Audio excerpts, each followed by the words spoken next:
بالله من حال أهل النار. We say Alhamdulillah for any situation. We seek refuge in Allah to be from the situation of the people of the hellfire.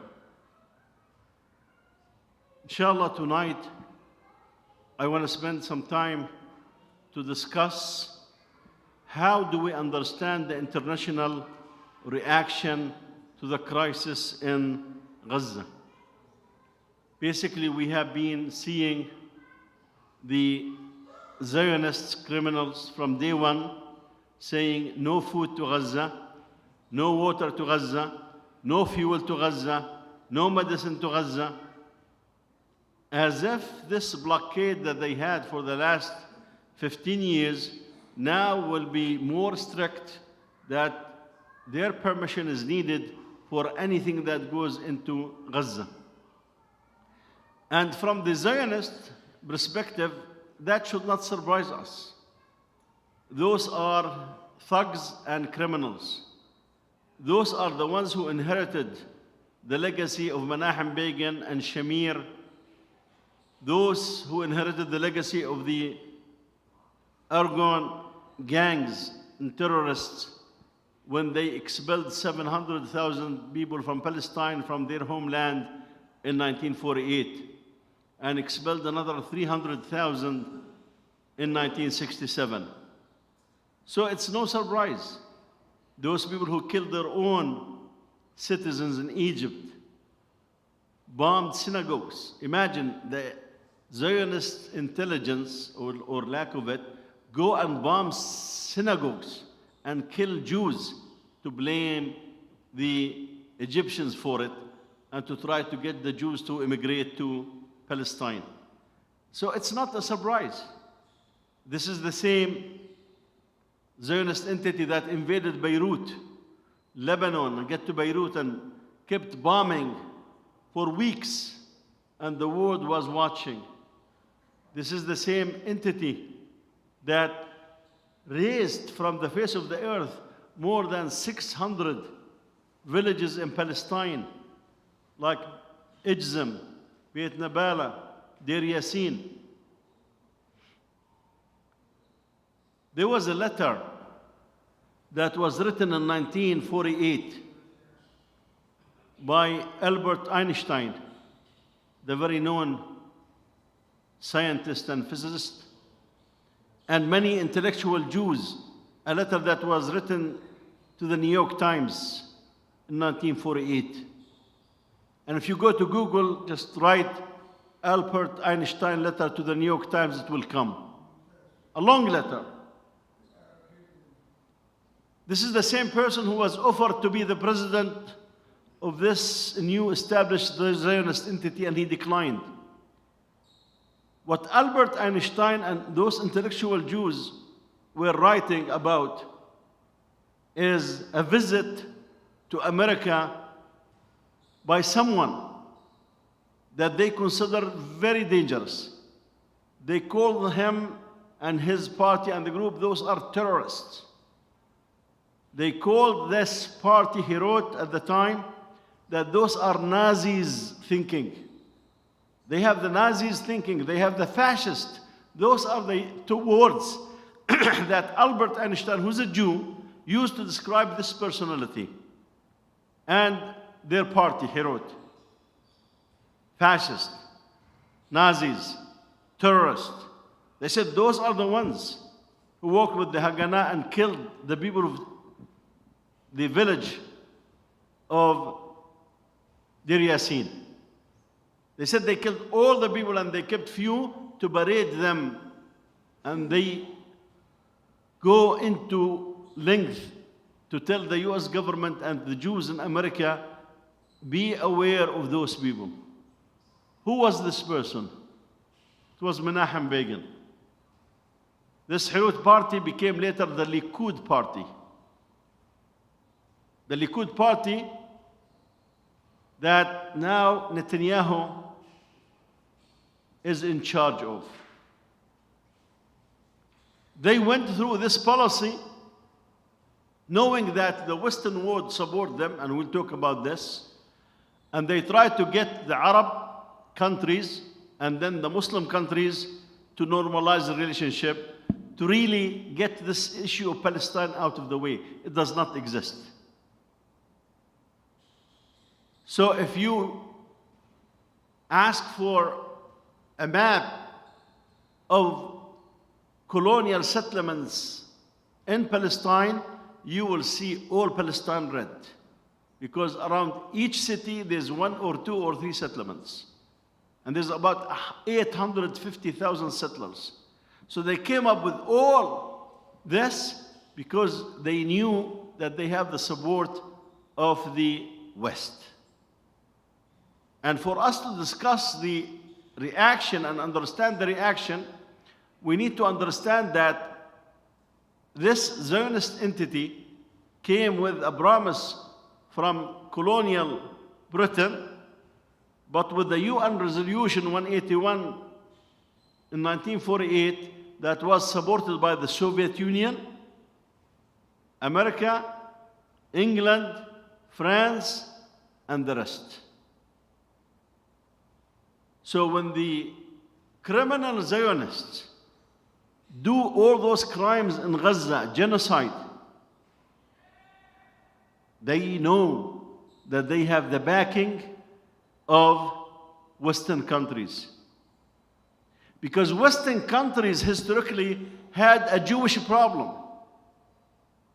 Where did those Jews come from? I mean, Jews lived with the Muslims and the Christians for more than 1600 years. No issue, no problem. When the Jews were expelled from Spain, where did they go? There were so many Christian countries. They went to the Uthmanis, the Muslims, because they know they will protect them as a matter of principle. So they know the Muslims. And the Muslims did not have an issue when some of the immigration came. But when it became to be known a new colonial project supported by the Western countries who have an issue with the Jews, a problem with the Jews, when I get rid of the Jews kept this, okay, so you're going to be backing us, protecting us. Whenever an issue comes, they keep running to America, go running to England and France. Who gave them the nuclear reactor to get the material for nuclear weapons? It was France. Who gave them all the political cover for all their crimes? The US and Britain.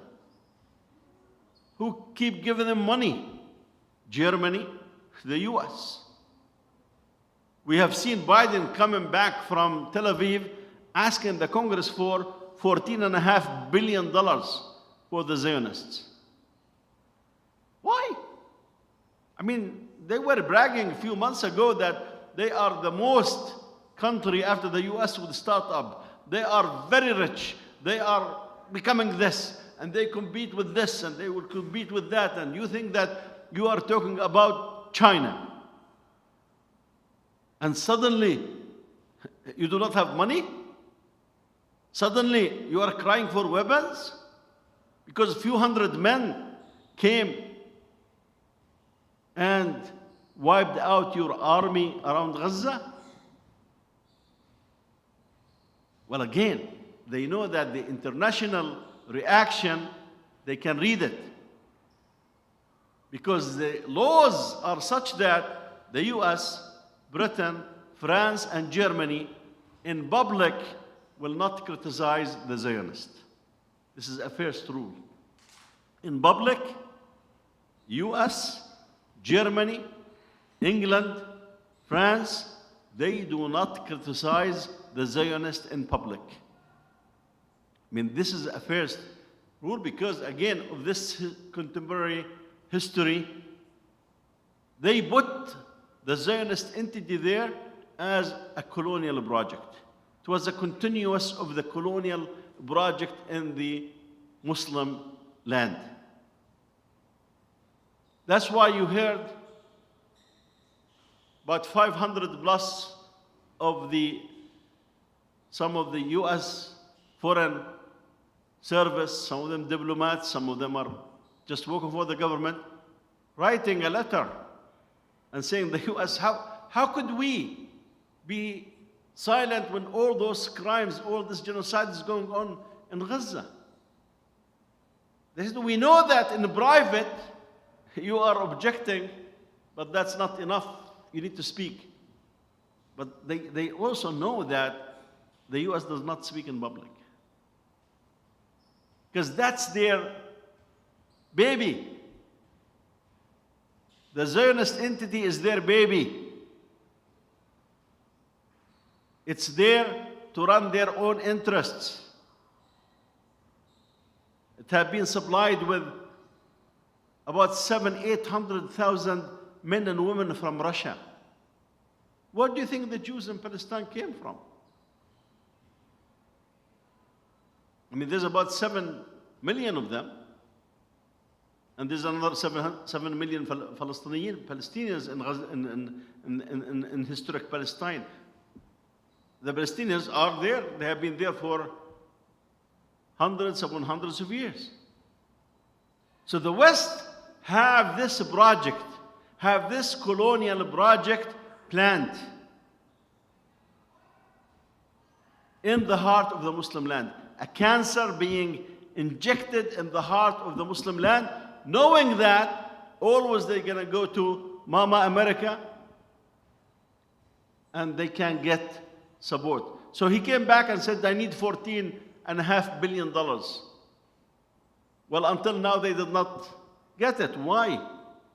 Because there are many congressmen and senators are sick and tired of wasting US money on those Zionists and on Ukraine and others. So what did they do? They approved $14.5 billion, but they said you can take it from the money that was allocated for the IRS. And of course, the Senate said we will not approve it.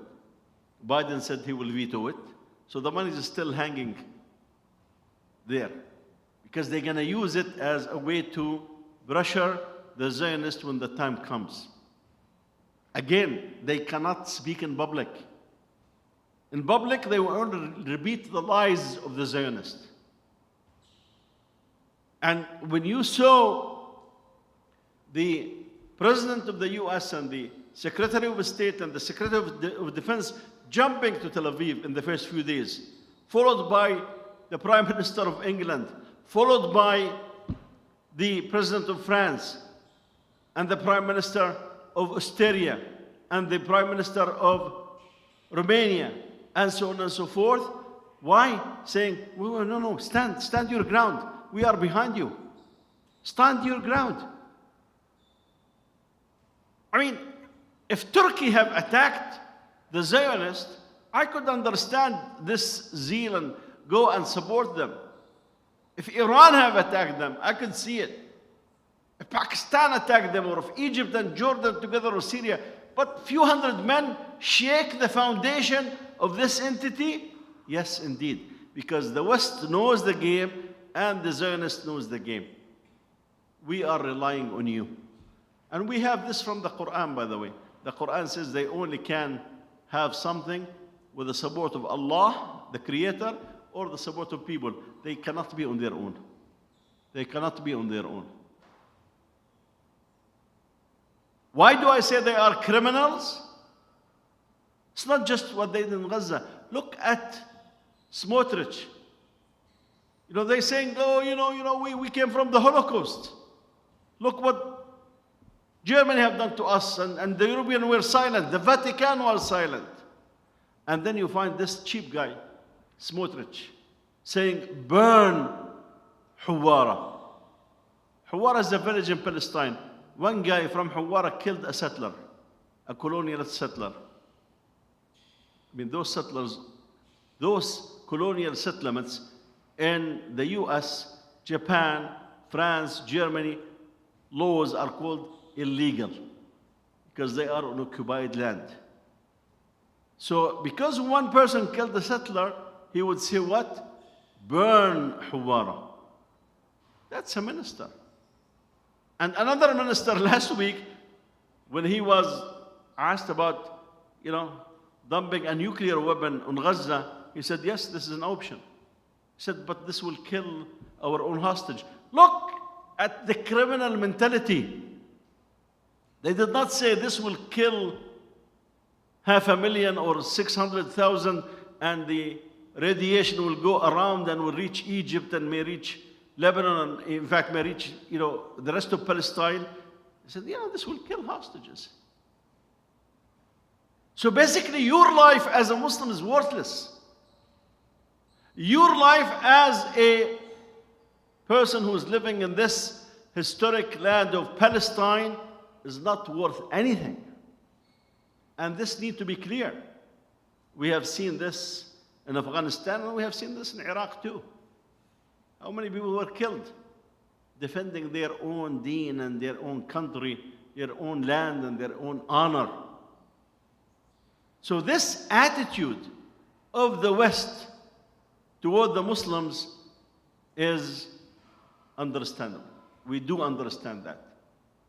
There is this agreement, subtle to some but clear to others, that when the Zionists mess up big time or small time, don't criticize. Don't mention it, but talk to them in private. Now, some people come and say, oh, this is because the Jews are controlling America. Absolutely not. The Jews are not controlling America. The Jews are not controlling America. America controls the Zionist entity. That's what we need to understand. And some people say, oh, the vote of the Jews. Well, Biden and his people are shivering because now the states that are at stake, the Muslims are a big portion of this state, and they are saying we are not going to vote for the Democrats next year. So it's not a question of voting. It's not that this is neglected totally, but this is not the issue. The issue is that the Zionist entity is there from the Western perspective until further notice to stay. There may come a time when the Zionist entity become a burden on the West, and they will take the political cover from it. That time might come. Remember Taiwan. I mean, at one point, the US says Taiwan represents all the Chinese. And when their interest changed, suddenly Nixon goes to China and said, from now on, we recognize China to represent the Chinese, get Taiwan out of the Security Council, but China, they keep saying, we're going to interfere if Taiwan is threatened, but the interests have changed. Same thing, if this Ummah wake up, not necessarily to be stronger than the US or the Soviet Union, that's not the issue. But if you wake up to come and say, we have our own interests, this is our land and this is our history and this is our deen, and you will find that Iran and Turkey, Pakistan and Afghanistan, Egypt and Iraq, Syria and so on and so forth, saying, yes, this cannot go on. But those are slaves. For now, those are slaves. As I said, what Moses said today. Said, you, the children of Gaza, have grown fast to be men and exposed naked those people that we thought were men. She's talking about Muhammad ibn Salman and Muhammad ibn Zayed and Sisi and Abdullah, president and king, and they are slaves, no more, no less. How in the world? About 2 billion Muslims, they cannot get a truck full of fuel to go to Gaza without the permission of the Zionists. Because they have a slave mentality. We have to go through Biden. We cannot. We cannot. But when it comes to their own people, they are willing to slaughter left and right. When it comes to fighting each other, imagine Iraq and Iran fought each other for 8 years. 8 years. And the Zionists, they are used to quick wars. In fact, 41 days is going to take a toll. And if this thing continues, it's affecting their economy, it's affecting their psyches, it's affecting their people, it's affecting their standing in the world, it's affecting too many things. That's why they are used to this quick things. And with the Arab countries, they are used to those quick things because the betrayal is from the beginning. Some people questioning the reaction of Turkey, because we have seen, at least in the last 10 years or so, Turkey taking a lead to defend Muslim causes and Islamic causes, especially in Palestine, in Somalia, in Africa, in Iran. I mean, they defy all the sanctions and kept dealing with Iran when the US was mad. They did not allow the US to invade Iraq from Turkey. They took many, many good stands. And people said, what had happened when it came to the Zionists? They were really anti-Zionism and they were tough in their stands and they were helping Palestinians to stay in Jerusalem financially. I mean, they have done lots of good work. But again, they misread the reality. They thought that, those Zionists are now advanced. They are selling spy equipment to all the countries around, especially those Arab countries around them and the world. They are selling weapons all over. They have startups that is only next to the US. Where? Because they get those scientists from the Soviet Union and from the West. And the finance coming from the West. So it looks like at that point Erdogan did cave in and thought that, maybe we need to change our strategy. So he went and shook hand with the criminal Netanyahu, the same Netanyahu who have been doing all those crimes in Palestine, and invited him to visit Turkey. This was only a few months back, and said he will visit Palestine.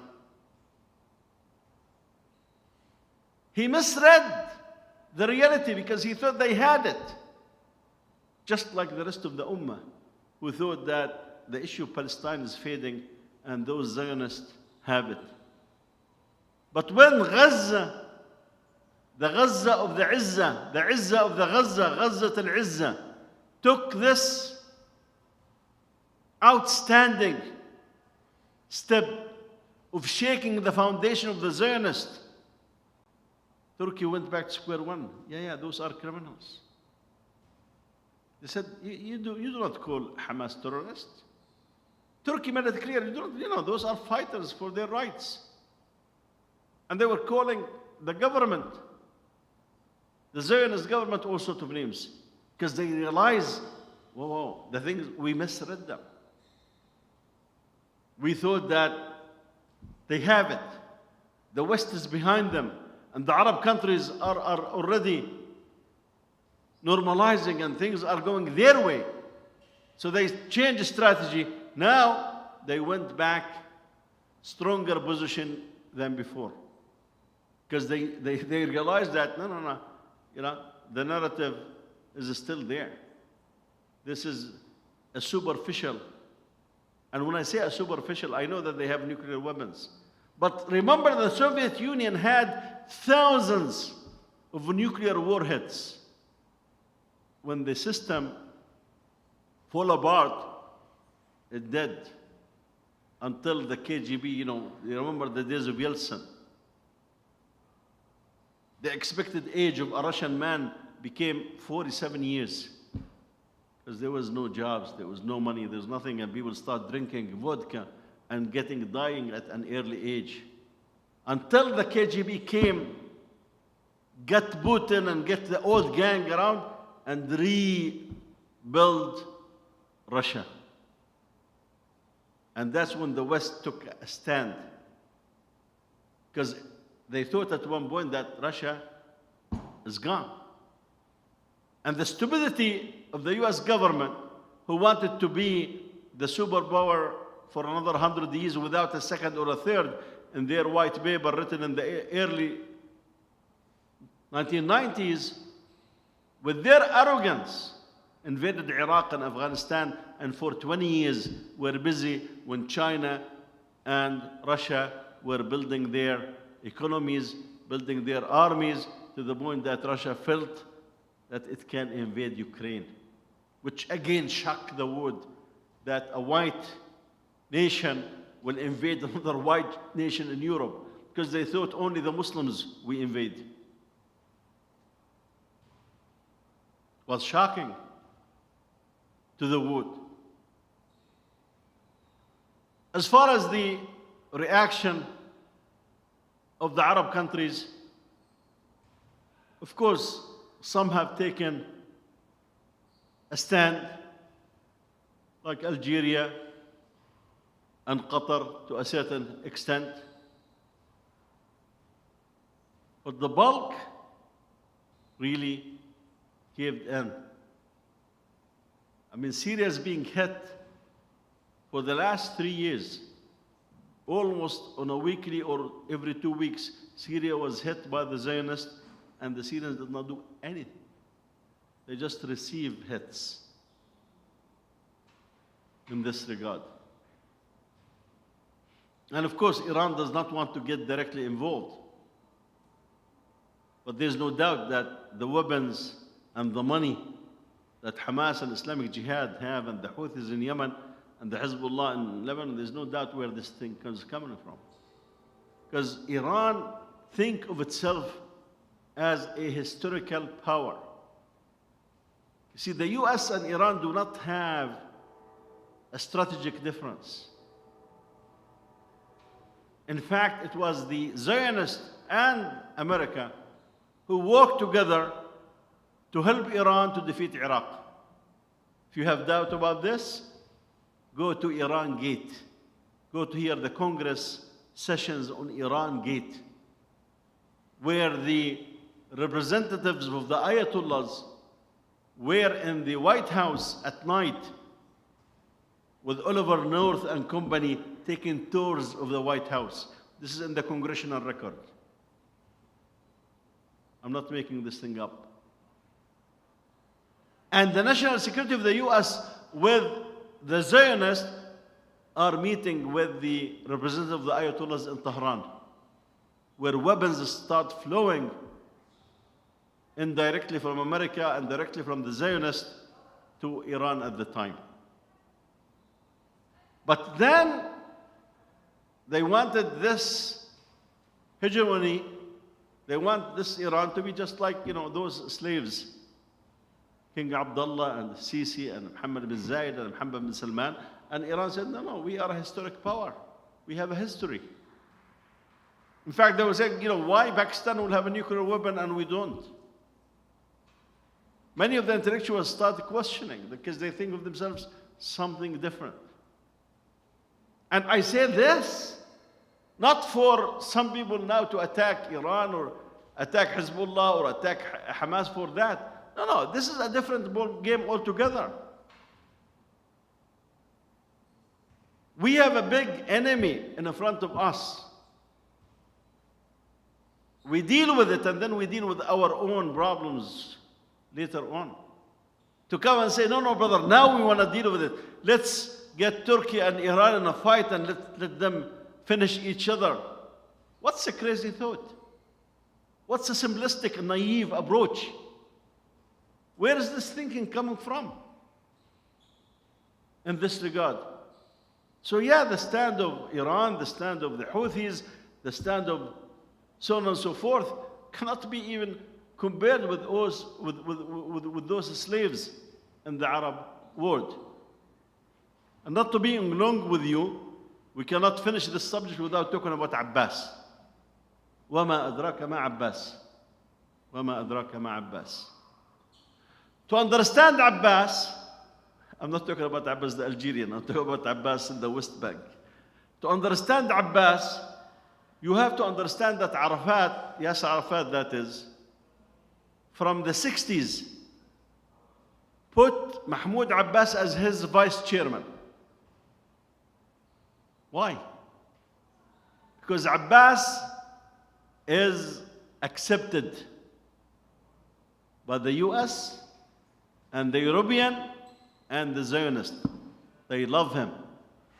And that's why Arafat kept him as his vice chairman. Arafat kept him as vice chairman because he knows the US, Europe, and the Zionists love him. And he also loved them. He's closer to the Zionists than to the Muslims.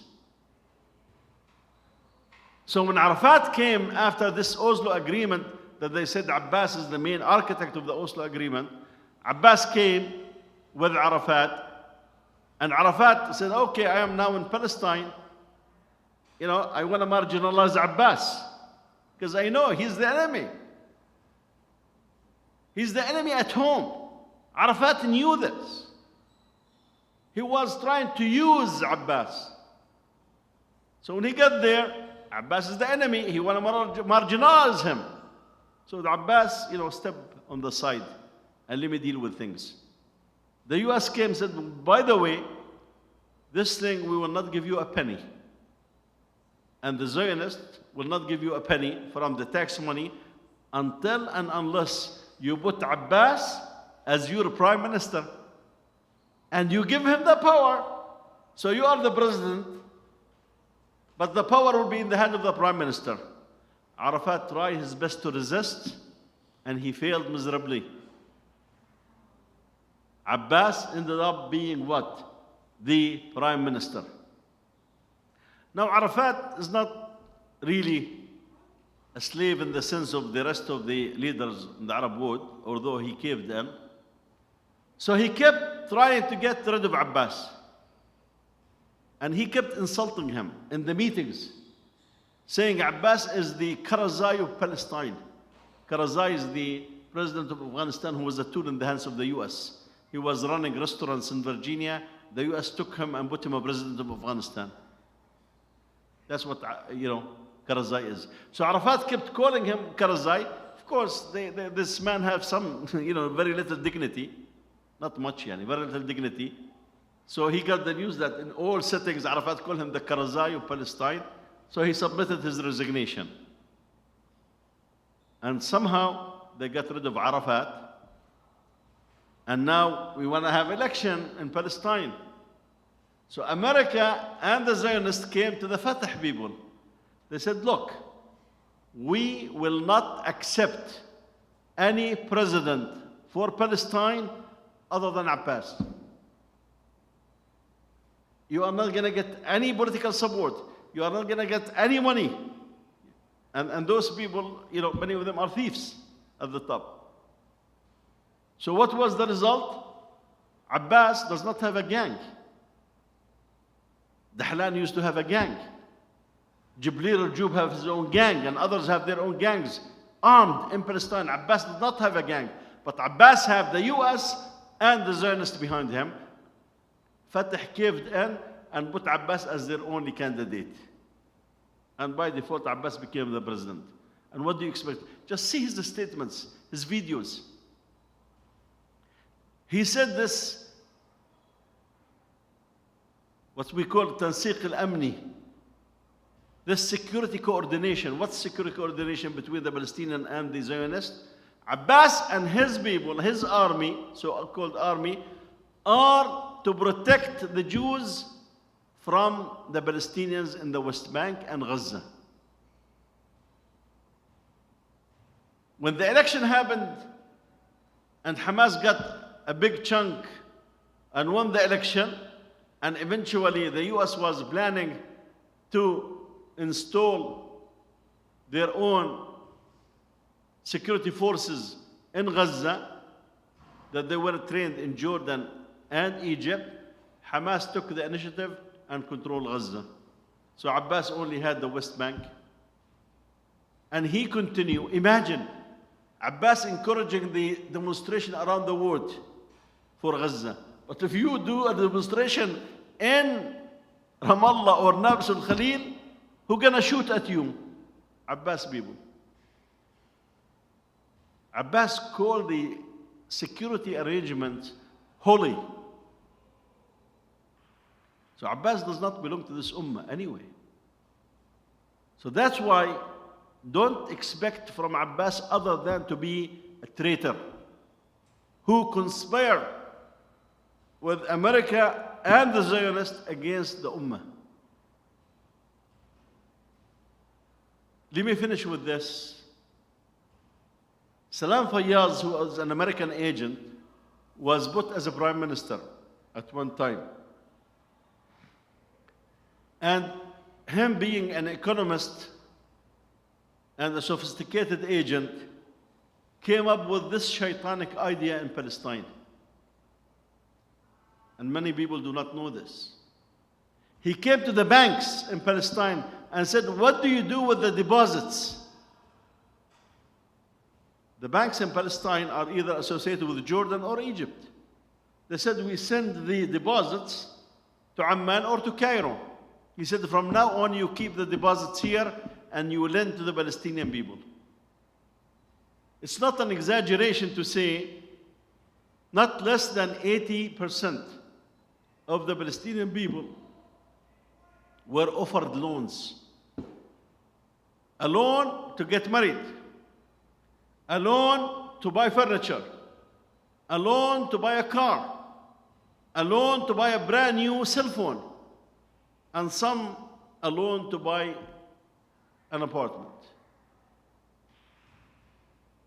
So when people come and ask why so many of those people who carry weapons under Abbas, why they are not revolting, why they are not protecting the Palestinian people, why they are shooting at them, because at the end of the day, those people, at the end of the month, their paycheck goes to the bank. The bank take all the payments and give them what's remaining. In fact, Haaretz published an article. Haaretz is a liberal Israeli newspaper.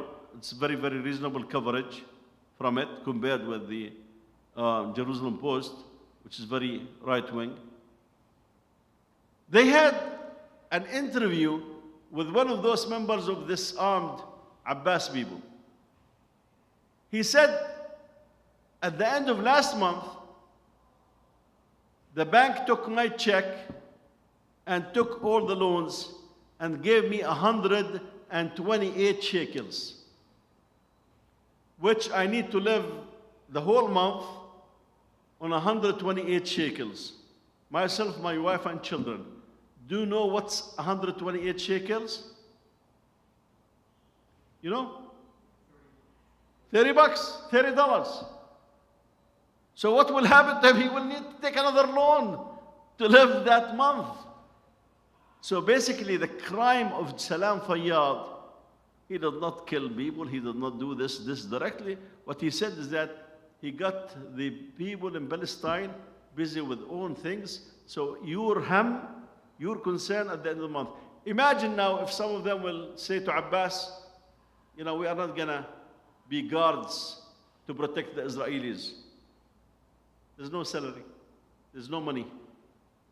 You're going to lose your car. You're going to lose your apartment.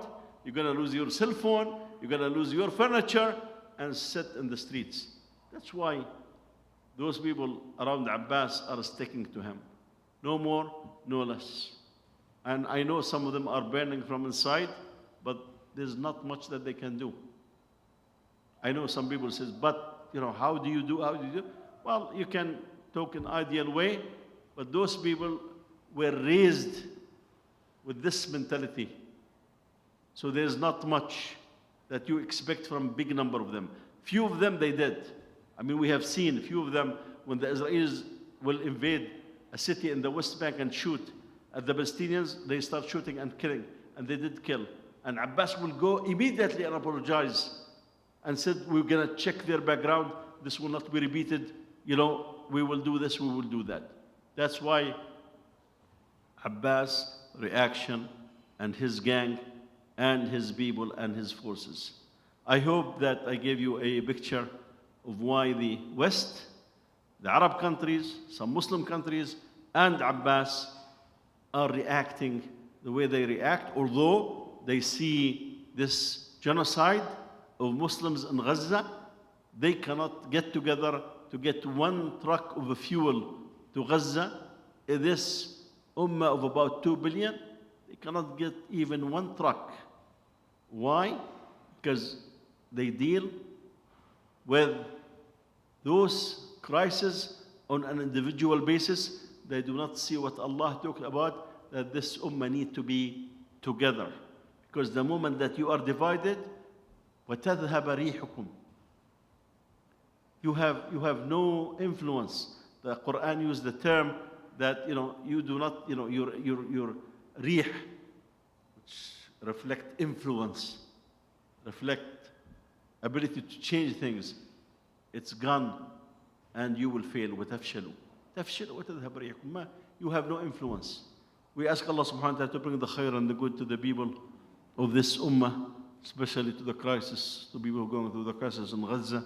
We ask Allah subhanahu wa ta'ala to show us His signs with those cursed Zionist criminals with their supporters. And we ask Allah subhanahu wa ta'ala to help this ummah to get rid of all those Muhammads who are leading Saudi and the Emirat and the rest. It's a tragedy that they all were named Muhammad, unfortunately.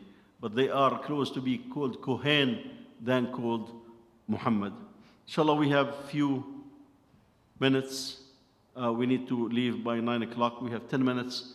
Questions and comments, inshallah.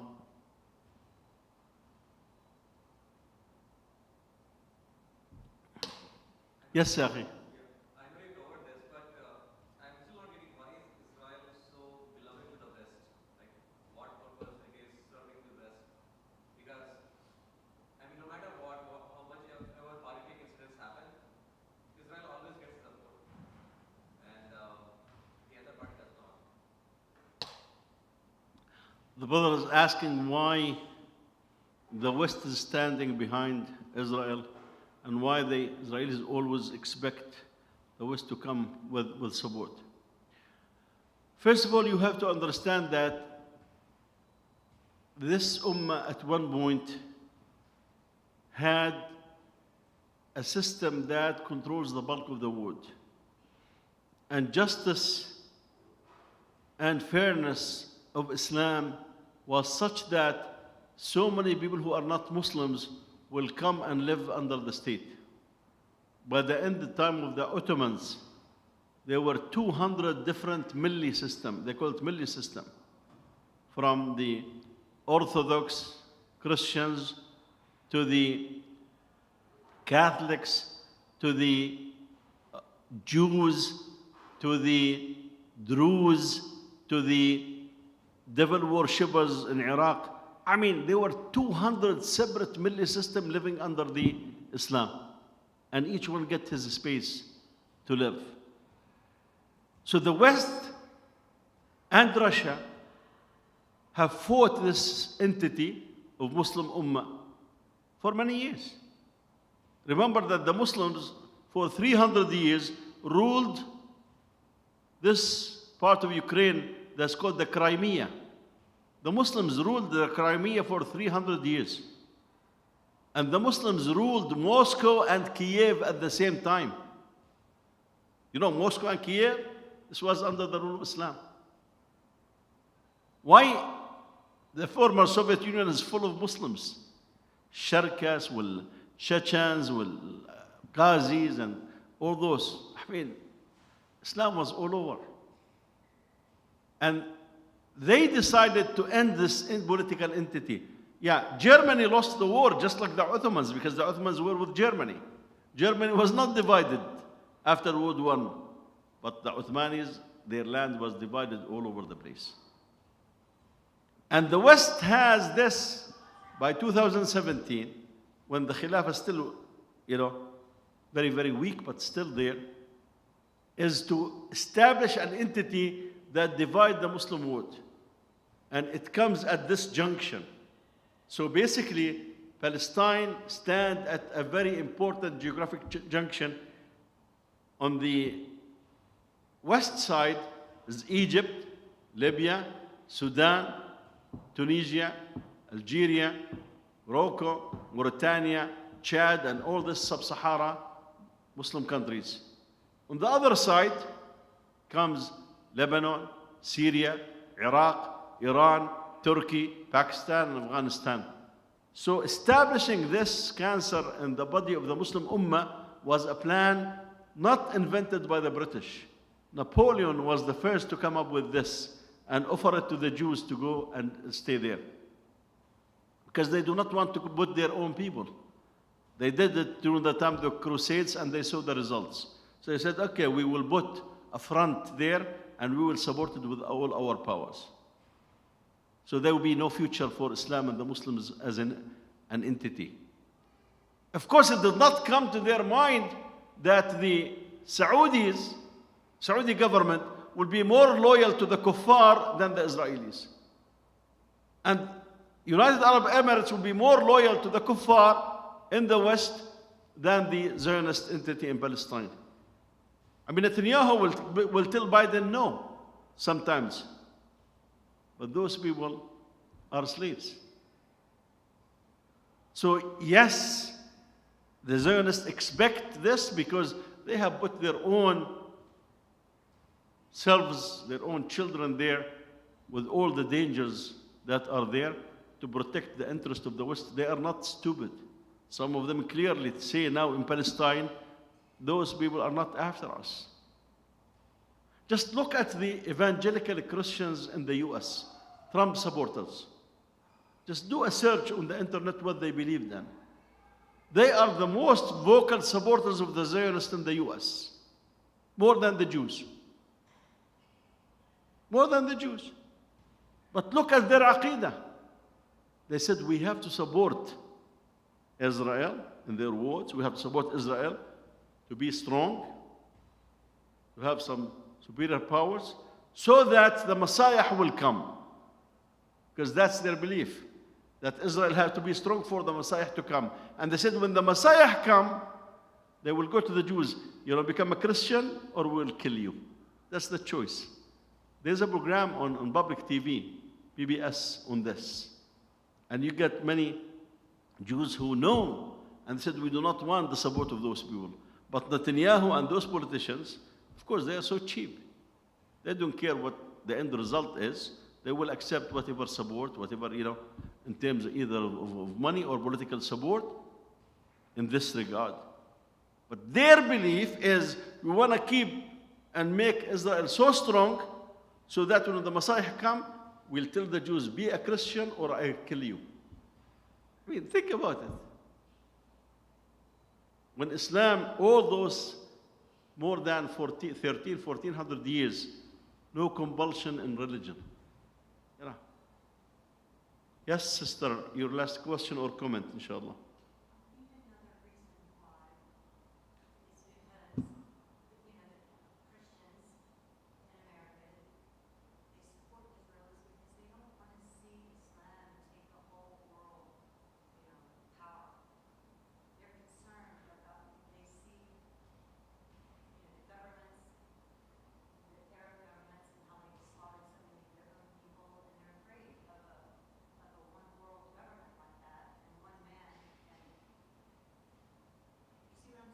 Agreed. I think the sister is saying what I said, but in a different way.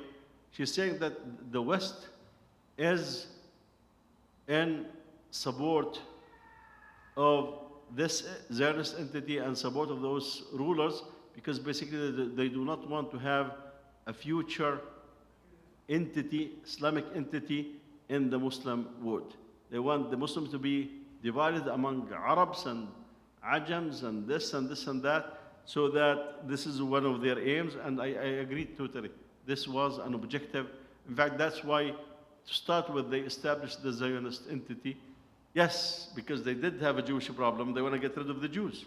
There's no doubt about this, that they want to get rid of the Jews. Imagine, the first ship that came to America carrying Jews, America sent it back to Europe. That's a fact. They sent it back to Europe. And the Europeans did not want the Jews, so they just dumped them in Palestine. Go there and deal with it. We'll give you money, we'll give you weapon.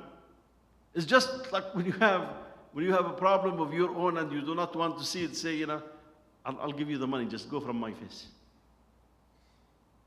you are serving my interest.